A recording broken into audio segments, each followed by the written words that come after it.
قرآن مجید فرقان حمید کے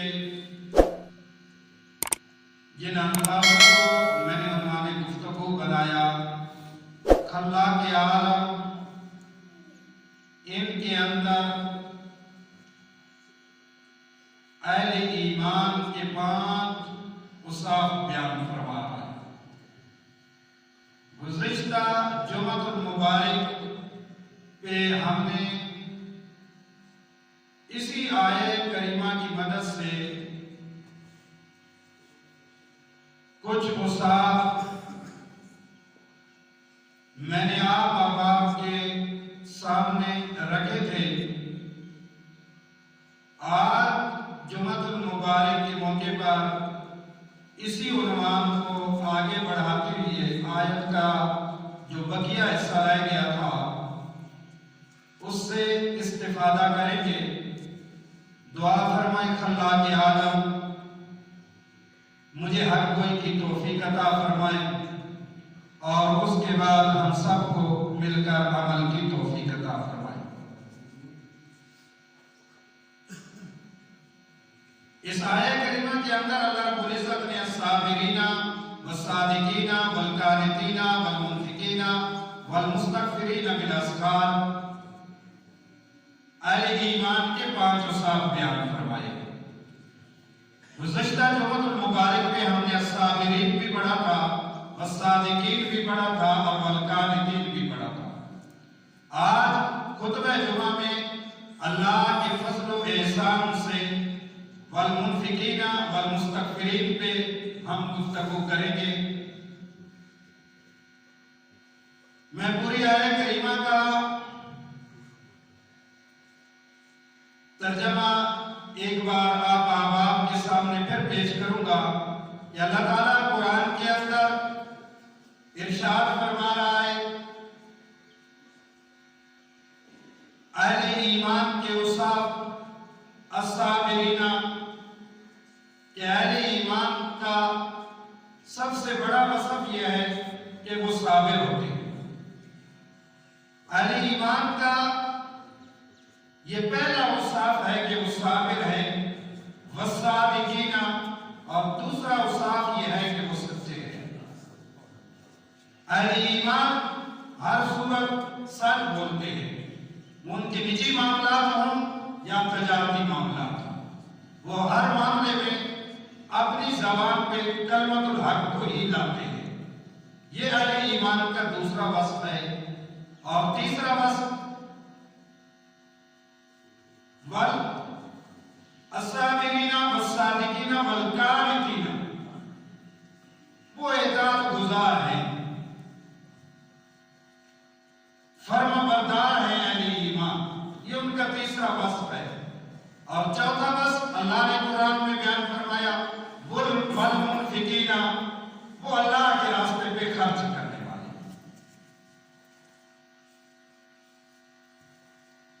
اللہ کے راستے پہ خرچ کرنا یہ ایک بہت بڑا عمل ہے۔ اللہ رب العزت ہم سب کو اس کی توفیق عطا فرمائے۔ اللہ کے نبی جناب محمد رسول اللہ صلی اللہ علیہ وسلم نے اپنے ایک فرمان میں قسم اٹھا کر یہ ارشاد فرمایا، اور وہ بھی فرمان بھی جناب محمد رسول اللہ کا ہو، پوری دنیا کی صداقت مل جائے، پوری دنیا کی سچائی مل جائے، پوری دنیا کے پوری بزم کائنات کے سچے انسانوں کو اگر جمع کیا جائے ایک جگہ پہ تو اس سچائی کے ایک لمحے کو بھی نہیں پہنچ سکتے ہیں جو جناب محمد رسول اللہ صلی اللہ علیہ وسلم کی زبان سے ادا ہوئی۔ آپ صلی اللہ علیہ وسلم نے ارشاد فرمایا جب بندہ اللہ کے راستے پہ خرچ کرتا ہے تو میں قسم اٹھا کر کہتا ہوں اس کا مال کم نہیں ہوتا۔ یعنی جو بندہ بھی اللہ کے راستے پہ خرچ کرتا ہے، اللہ کے محبوب صلی اللہ علیہ وسلم نے فرمایا کبھی اس اس کا مال کم نہیں ہوتا ہے، اللہ اس کے مال میں برکت عطا فرماتا ہے۔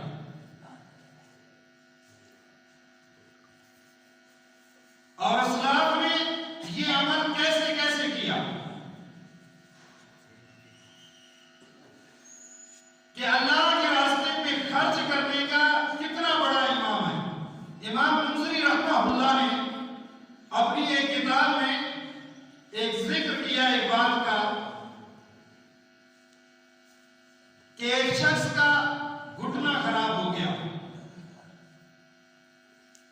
اور وہ عبداللہ بن مبارک رحمہ اللہ کے پاس آیا کہ حضرت آپ مجھے کوئی دم کریں اور کوئی وظیفہ فرمائیں، میرا گھٹنا خراب ہو گیا ہے، اس سے خون اور پیپ بہتی ہے، پانی نکلتا رہتا ہے، میں نے بڑے بڑے معالجوں سے اس کا علاج کروایا، بہت تک و دو کی، لیکن کوئی افاقہ نہ ہوا۔ آپ کوئی وظیفہ عنایت کریں، کوئی دم کریں جس سے میرا یہ گھٹنا بہتر ہو جائے۔ اور عبداللہ بن مبارک کی ذات جان لیجیے کہ کتنی بڑی ذات ہے۔ دم کرنے سے پہلے، وظیفہ دینے سے پہلے جو انہوں نے اس خراب گھٹنے والے شخص کو بات ارشاد فرمائی وہ بھی میں آپ کے سامنے رکھتا ہوں، لیکن آپ کی ذات اتنی بڑی ذات ہے، آپ اتنی مبارک شخصیت ہے، نام بھی عبداللہ بن مبارک اور خود بھی مبارک ہے۔ آپ ایک سال حج کا سفر کرتے اور ایک سال آپ جہاد کا سفر کرتے۔ جس سال آپ حج کا سفر کرتے اس سال آپ اپنے علمی حلقے کو بھی وسیع کرتے۔ وہ شخص آپ کے پاس آیا تو آپ نے اسے فرمایا تم چلے جاؤ، تم چلے جاؤ، کوئی ایسی جگہ تلاش کرو جہاں مخلوق خدا کو پانی کی ضرورت ہو، وہاں پر پانی کا اہتمام کروا دو اور اللہ بہتر کرے گا، تجھے شفا مل جائے گی۔ وہ شخص گیا، اس نے جگہ تلاش کی جہاں پر لوگوں کو پانی کی ضرورت تھی، وہاں پر پانی فری اس نے دینا شروع کر دیا۔ کچھ دنوں کے بعد امام منذری رحمہ اللہ لکھتے ہیں کہ جو لوگ اس کنویں سے پانی لیتے تھے، لوگ اس سے پانی پیتے تھے، وہ وضو کر کے اللہ کی عبادت کرتے تھے، اللہ کے راستے پہ خرچ کرنے کا اس شخص کو یہ بڑا انعام حاصل ہوا کہ جو لوگ پانی لیتے تھے اللہ اس کے گھٹنے سے پیپ اور خون کو ایسے ایسے کم کر دیتا، اور اسی طرح اس کے گھٹنے سے پیپ اور وہ جو پانی بہ رہا تھا، خون بہ رہا تھا، وہ کم ہو گیا۔ وہ پھر عبداللہ بن مبارک رحمہ اللہ کے پاس آیا کہ قبلہ میرا گھٹنا صحیح ہو گیا۔ فرمایا تو نے مخلوق خدا پہ خرچ کیا ہے، اور اللہ کے راستے پہ خرچ کرنے کا یہ بڑا انعام ہے کہ بندہ جب اللہ کے راستے پہ خرچ کرتا ہے، صدقہ کرتا ہے، تو صدقہ اس کی بیماریوں کو اور اس کی پریشانیوں کو، اس کی مصیبتوں کو اور اس کی تکلیفوں کو کھا جاتا ہے۔ وہ تیرا صدقہ تیری بیماری کو کھا گیا ہے۔ یعنی اللہ کے راستے میں قرآن یہ کہتا ہے کہ اہل ایمان کا یہ چوتھا وصف ہے، چوتھا اوصاف ہے کہ وہ اللہ کے راستے پہ خرچ کرنے والے ہوں۔ عبداللہ بن مبارک کی ہی کے حوالے سے میں ایک بات اور آپ کے سامنے رکھتا ہوں کہ آپ کا ایک شہر میں درس حدیث ہوتا تھا، ہر سال کے اندر ایک دن، 2 دن یا 3 دن، تو آپ جب جاتے وہاں درس حدیث دینے کے لیے کچھ دنوں کے لیے، تو ایک نوجوان جو ہے نا وہ بڑا اہتمام کے ساتھ آگے آ کر بیٹھتا اور بہت غور کے ساتھ عبداللہ بن مبارک سے حدیث سنتا اور راویوں کے بارے میں پوچھتا اور ساتھ ساتھ لکھتا۔ آپ کو اس نوجوان کے ساتھ بڑی محبت ہو گئی کہ یہ دین کی بات کتنی محبت کے ساتھ سنتا ہے اور کتنی محبت کے ساتھ اسے لکھتا ہے۔ وہ سوال کرتا، راویوں کے بارے میں پوچھتا۔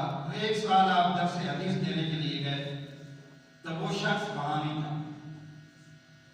وہ نوجوان وہاں نہیں تھا، تو آپ نے لوگوں سے پوچھا کہ پچھلے سال ایک نوجوان جو آتا تھا آگے بیٹھتا تھا اور وہ حدیث لکھتا تھا اور راویوں کے بارے میں بڑے اعتراض کے ساتھ وہ سوال کیا کرتا تھا، وہ اس بار دکھائی نہیں دیتا۔ لوگوں نے بتایا حضور اس پہ قرضہ تھا،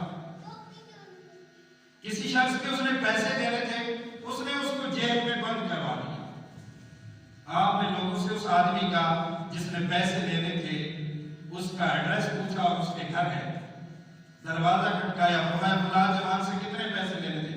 10,000 درہم۔ آپ نے اس کو 10,000 درہم دیے، فرمایا یہ تیرے اور میرے درمیان رواج ہے، اس کو آزاد کروا دو اور اسے یہ نہ بتانا کہ یہ کون شخص 10,000 درہم دے کے گیا۔ تیرا قرضہ کس شخص نے اتارا ہے؟ کیونکہ جب کبھی اسے پتہ چلے گا تو وہ درس حدیث میں آئے گا تو اس کا نفس نہ مجروح ہو جائے کہ عبداللہ بن مبارک نے میرا قرضہ اتارا ہوا ہے۔ تو آپ یہ راز رکھنا اس تک یہ بات نہ پہنچے۔ اس نے رہائی کا اہتمام کروا دیا، اپنے پیسے وصول کر دیے۔ تو دوسرے دن وہ نوجوان عبداللہ بن مبارک رحمہ اللہ کے درس میں آیا۔ آپ نے اس سے پوچھا بھائی کب نہیں نظر آئے، وہ کہاں تھے؟ تو کہنے لگا حضور مجھ پہ قرضہ تھا اور پھر مالک نے مجھے جیل میں بند کروا دیا، تو میں بہت ٹائم سے جیل میں تھا، اس لیے کل آپ کے درس میں حاضر نہ ہو سکا۔ تو آپ نے پوچھا رہائی کا سبب کیسے بنا؟ یعنی آپ نے خود ہی رہا کروایا اور اسی پوچھ رہے ہیں رہائی کا سبب کیسے بنا؟ کہا جی 10,000 درہم کا قرضہ تھا، کسی اللہ کے نیک بندے نے میری طرف سے وہ قرضہ ادا کر دیا ہے اور اس سے میری رہائی کا سبب بن گیا۔ تو آپ نے یہ نہیں کہا کہ وہ تیرا قرضہ میں نے ہی ادا کیا تھا، آپ نے کہا بس اس اپنے محسن کو، اس اللہ کے بندے کو ہمیشہ اپنی دعاؤں میں یاد رکھا۔ یعنی یہ نہیں ہے کہ اللہ کے راستے میں ایک ہاتھ سے خرچ کیا جا رہا ہے اور دوسرے ہاتھ سے سلفی دی جا رہی ہے، تصویریں پہلے بنائی جا رہی ہیں کہ ہم اللہ کے راستے میں اتنا مال دے رہے ہیں، اتنا خرچ کر رہے ہیں کیونکہ ہم بڑا احسان کر رہے ہیں کہ یہ ہمارا شاید ذاتی مال ہے۔ ایسا ہرگز نہیں ہے۔ اللہ چاہے تو ساری مخلوق کو ایک لمحے کے اندر برابر کر سکتا ہے، سب امیر غریب ایک کر سکتا ہے، لیکن اس میں اس کی کچھ حکمت ہے کہ کچھ کو امیر بنایا، مالدار بنایا، کچھ کو غریب بنایا۔ تو جب امام عبداللہ بن مبارک کا وصال ہو جاتا ہے، آپ اس دنیا سے چلے جاتے ہیں، تو وہ شخص جس نے قرضہ لینا تھا وہ بھی عبداللہ بن مبارک کا نماز جنازہ پڑھنے کے لیے آیا۔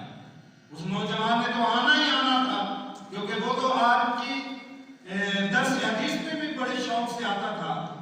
تو جب وہ بھی آیا اور وہ شخص بھی آیا جس نے دینار لینے تھے، تو اس نوجوان کے کندھے پہ ہاتھ رکھ کے کہتا ہے تجھے پتہ ہے جس بندے نے تیرا قرضہ ادا کیا تھا وہ کون ہے؟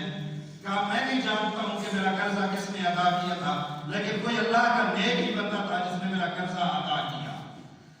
تو وہ شخص اسے کہنے لگا آج جس عبداللہ بن مبارک کا تو نماز جنازہ ادا کرنے آیا نا، اسی نے تیرے 10,000 درہم کا قرضہ ادا کیا تھا۔ یعنی قرضہ بھی ادا کر دیا اور اس کی عزت نفس کو بھی مجروح نہیں کیا۔ اسی لیے اللہ کے محبوب پاک صلی اللہ علیہ وسلم نے فرمایا تم ایک ہاتھ سے خرچ کرو، دوسرے ہاتھ کو اس کی خبر نہ ہو۔ تو فرمایا قرآن نے اہل ایمان کا چوتھے نمبر پہ جو وصف بیان کیا، فرمایا والمنفقین، وہ اللہ کے راستے پہ خرچ کرتے ہیں۔ جب اللہ نے زمین کو بنایا تو یہ ڈگمگانے لگی، کہاں بنے لگی، اور اللہ نے اس کی مضبوطی کے لیے پہاڑوں پر کھڑا کر دیا۔ اس کے اوپر فرشتے کہنے لگے اے اللہ، مسلم شریف کی حدیث ہے، اے اللہ یہ پہاڑ بہت طاقتور ہیں، یہ بہت زیادہ طاقتور ہیں جنہوں نے کانپتی ہوئی زمین کو روک لیا ہے۔ کیا تم نے اپنی مخلوق میں اس سے بھی کوئی طاقتور چیز بنائی ہے؟ تو اللہ نے فرمایا ہاں، ان پہاڑوں سے بھی میں نے ایک چیز کو طاقتور بنایا۔ فرمایا اللہ وہ کیا ہے؟